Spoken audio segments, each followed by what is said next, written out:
بس دلو بهت دادم، با پای خودم به دامت افتادم، دیگه چی میخوای از جونه ی آدم؟ عشق تو این قهر و آشتیای یه ریزی به هم میزنی، هی مگه مریضی؟ با این همه باز چه عزیزی؟ عشق بوسه ای وسط پیشونی، یه زخمی که تا همیشه میمونی، به جون خودت درد بی درمونی. عشق یه غم قشنگ پرطرفداری، حیف تو فقط که مردم آزاری، میای و میری چه بیکاری. آهای عالی جنابش، فرشته ی عذابش، حریف تو نمیشه این قلب بی صاحبش.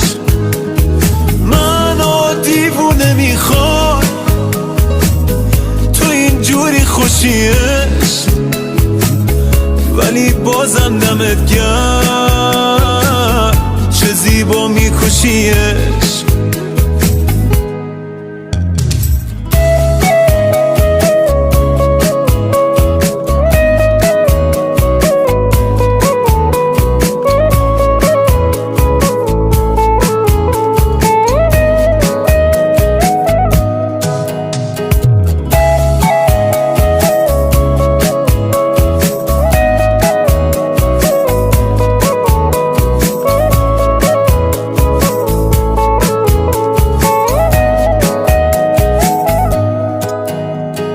عشق با تو هم کلیه هر جایی، اول میکشونی کنج تنهایی، بعد خودت واسم میخونی لالایی.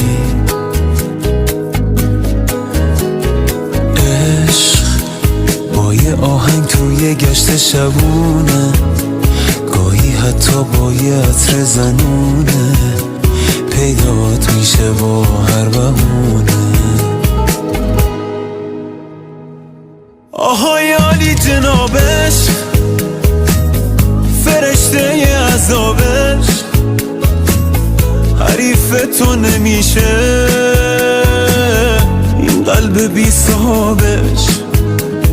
منو دیوونه میخواد تو اینجوری خوشیش، ولی بازم دمت گرم چه زیبا میکشیش.